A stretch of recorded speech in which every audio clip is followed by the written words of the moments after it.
Então, falando da ordem dos exercícios, né? Então, é uma outra variável que a gente precisa levar em conta, tá? E que ela tem o seu impacto, né? Então, bom, o que a gente pode pensar, né? Para indivíduos iniciantes, e aí, de novo, falando das recomendações aqui, né?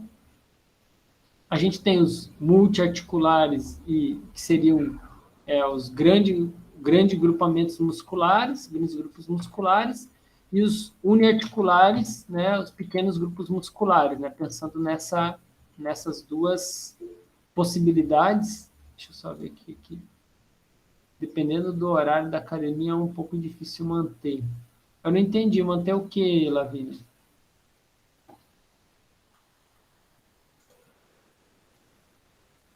Então,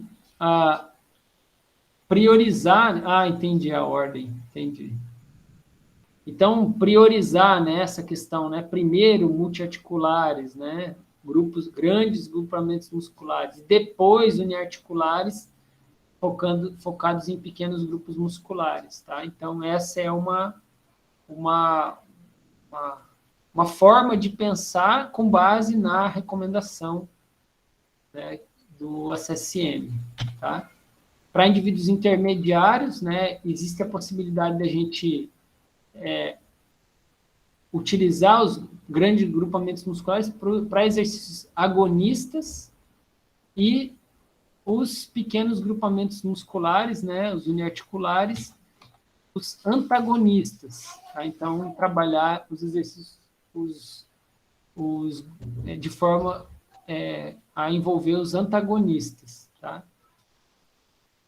Então, fica claro para vocês essa terminologia dos agonistas e antagonistas? Vocês estão familiarizados? Show. Então, e para avançados, né, então, seria, né, você trabalhar com altas intensidades os multiarticulares e os uniarticulares, então, realizar eles com intensidades mais baixas. Tá? Então, essa é com essa orientação que eu estou passando para vocês aqui é com base na recomendação. Então, o que a gente pode ponderar? Tá? Então, aqui é um trabalho que fala da influência da ordem na força máxima em indivíduos não treinados. Tá? Então, primeira coisa para a gente pensar aí, será que isso vai, de fato, né, tem um impacto na força? Então, aqui, se vocês observarem, né, aqui, ó, essa figura, ela mostra a progressão, né, de um RM, né, o percentual, para cada exercício, né, no caso, no grupo G1, que é de grandes para os pequenos grupos musculares, e o G2, que é do pequeno para os grandes grupos musculares, tá? Isso realizados ao longo de 8 semanas. Então, as barras pretas, né, elas são os exercícios que foram o grupo que fez do maior para o menor. Se vocês observarem, né, o que aconteceu aqui? Né? Bench press, lat pull down, shoulder press, bíceps e tríceps. Se vocês olharem, está aqui grande grupamento, aqui o ombro, né? Então, quer dizer, a gente pode falar que é um pequeno grupamento muscular, pequeno e pequeno. Então, quando você começa treinando os grandes grupos musculares, o que você vai priorizar? Você vai ter uma maior ênfase, né, para esses grupos musculares que são os maiores, em contrapartida dos pequenos. E parece que, né, e nesse caso, a diferença é considerável, né? Então, perceba que se eu começar pelos pequenos grupos musculares, eu vou ter uma diferença considerável nos grandes grupos musculares, ou seja, eu vou ter um aumento de força menor para os grandes grupos musculares, em relação aos menores. Em comparação, olha aqui, se você está... Se o teu foco na vida é melhorar a força do teu tríceps, então, veja que me parece que você começar com os pequenos grupos musculares faz mais sentido. Bíceps, a mesma coisa. E aí a reflexão aqui, qual é? O que vocês conseguem tirar desse trabalho aí como reflexão?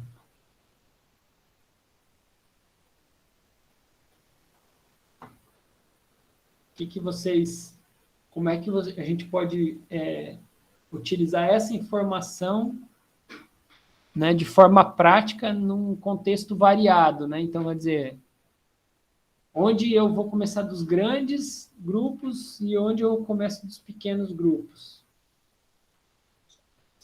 Acho que é sempre ver a adequação, o objetivo do aluno, né? O primeiro passo talvez seja isso. Assim, se ele tem, por exemplo, sei lá, tríceps, que talvez um nadador que tríceps que precisa fazer um trabalho de tríceps para o final da braçada, por exemplo.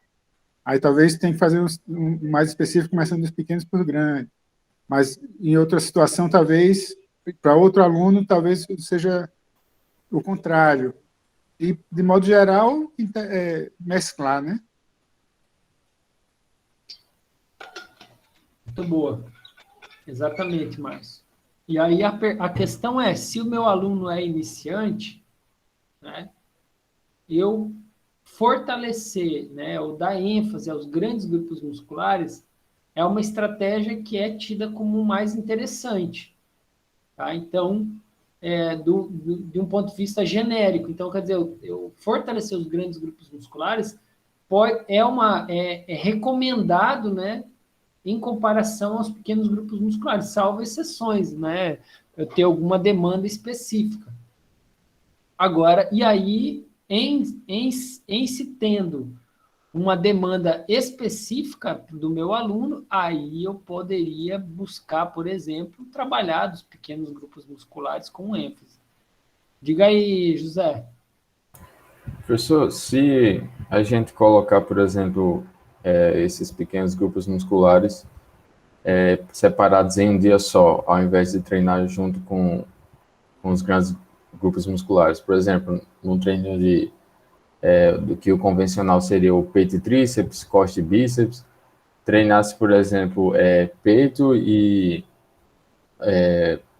porção anterior do ombro, costas, porção posterior do ombro e um dia só para braço, por exemplo, e outro dia só para perna também. É válido?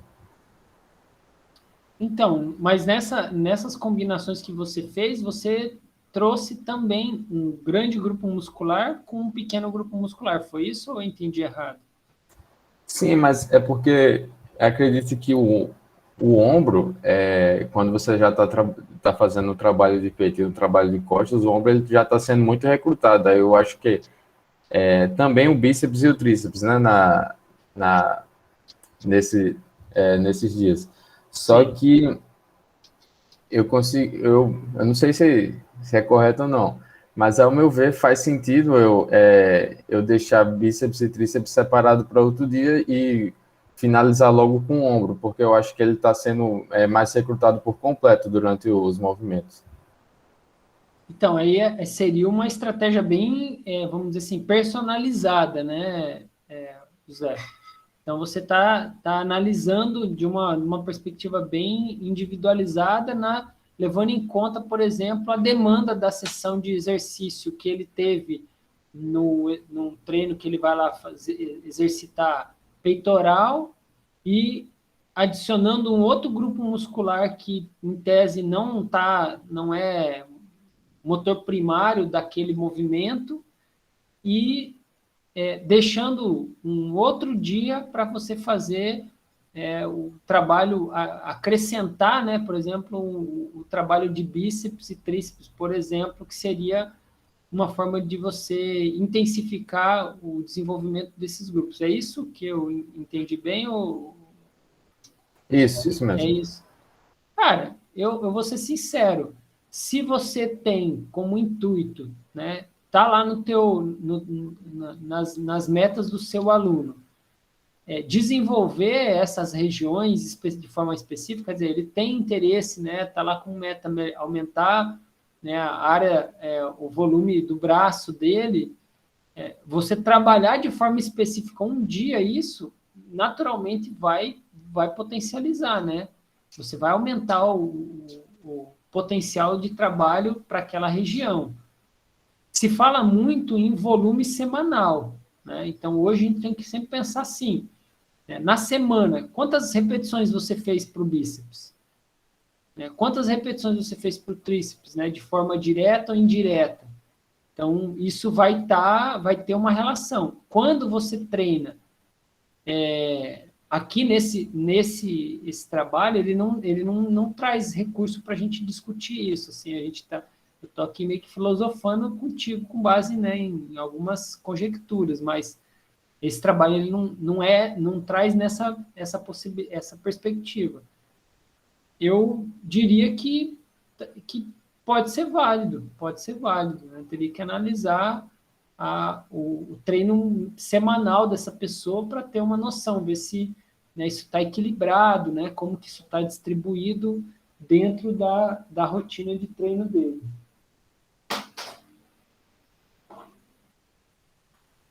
Vou passar aqui para o próximo. Não é? Pode falar. Beleza. Agora que eu vi que você só respondeu. Então, aqui, né, deixa eu ver se... Isso. Aqui foi pessoas destreinadas, né, e aqui esse é o trabalho, mas fala em pessoas treinadas. Né? Então, influência da ordem, né, para membro superior na força máxima e submáxima, né, e ganhos de força em homens treinados. Bom, vamos ver o que ele mostrou, né? Então, do pequeno para o grande, do grande para o pequeno. Então, do pequeno para o grande, o que a gente tem? Um resultado muito parecido.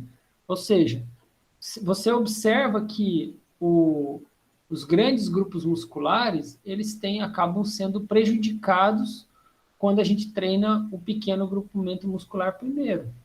Quando você trabalha o grande grupamento muscular primeiro, existe uma vantagem para os grandes grupos musculares.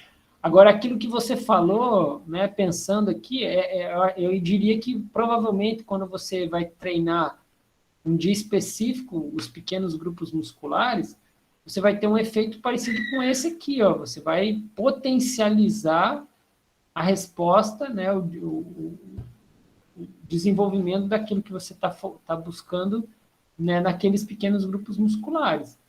O que eu acho que é complicado pensando nisso assim, isso é uma estratégia para uma pessoa já intermediária, né, que já treina já há mais tempo, ou uma pessoa que está treinando já nível avançado. É difícil a gente conseguir ponderar isso para um indivíduo iniciante ou aquele iniciante intermediário, né, que ele ainda não está com uma frequência de treino, né, bastante consistente, né, o volume de treino dele ainda não é tão alto, a intensidade do treino também dele ainda não é um treino tão estressor. Então, quer dizer, aí eu já estou pensando para pessoas que têm um pouco mais de experiência, esse tipo de manipulação. Não estou trabalhando com pessoas iniciantes ou iniciantes / intermediário aí, tá? E aqui, esse trabalho, ele é uma outra reflexão que eu gosto de trazer, ele fala sobre a produção de lactato, respostas de percepção, de esforço e resposta afetiva. Né? Então, ordem do maior para o... deixa eu botar aqui o gráfico. Né? Ordem do menor para o maior grupo pode ser mais benéfico para sedentários, idosos ou obesos quando treinam visando saúde. Né? Já a estratégia pode tornar a sessão mais prazerosa e favorecer a aderência. Então, quando eu treino, né, do menor para o maior, veja que coisa que contraponto. Pelo menos com base nesse trabalho, mas eu diria assim, poxa, vê o teu aluno, né, olhando para o seu aluno. Será que qual que ele se dá melhor, né? Então, será que, né, para aquele cara que está começando, faz sim. Primeiro que eu acho assim, a recomendação lá diz, faz do maior para o menor. Aí você, lá na tua realidade, de frente para o aluno, percebe que quando você faz uma proposta, olha, vamos fazer uma vez do maior para o menor e outra do menor para o maior, vamos ver como você responde. Aí ele fala, nossa, gostei muito mais do menor para o maior. E aí aqui, que seria esse caso aqui, né? Ou seja, ele teve uma resposta de mais prazer na sessão que ele treinou do menor para o maior, o que é contra-intuitivo, né? Quando a gente pensa no resultado. Então, é uma coisa que você tem que levar em conta como profissional, tá? Se você me pergunta assim, poxa, mas eu não tenho condição de ficar analisando, de conversar com o meu aluno, a minha proposta de trabalho com ele é orientação genérica, né? Eu não vou entrar em detalhes, não vou ter condição de fazer esse tipo de acompanhamento. Bom, aí a recomendação é do maior para o menor. E a gente viu os resultados ali que parecem que faz sentido, uma vez que desenvolver grandes grupamentos musculares é uma prioridade, principalmente para as pessoas que estão iniciando. Agora, né, aqui a gente tem uma outra questão. Será que a pessoa está gostando disso? Será que é o melhor para ele? Então, isso, principalmente para esse grupo que está iniciando, precisa ser levado em conta e que né, pode moldar, né, a forma com que você vai prescrever o treino. Eu, particularmente, sou, assim, dados os dados alarmantes que a gente tem de abandono das pessoas que começam a treinar, eu entendo que o começo do programa ele tem que estar muito mais flexível a se adequar à demanda do aluno e não ao que é melhor para ele, né, no sentido de alcançar os resultados que ele está almejando.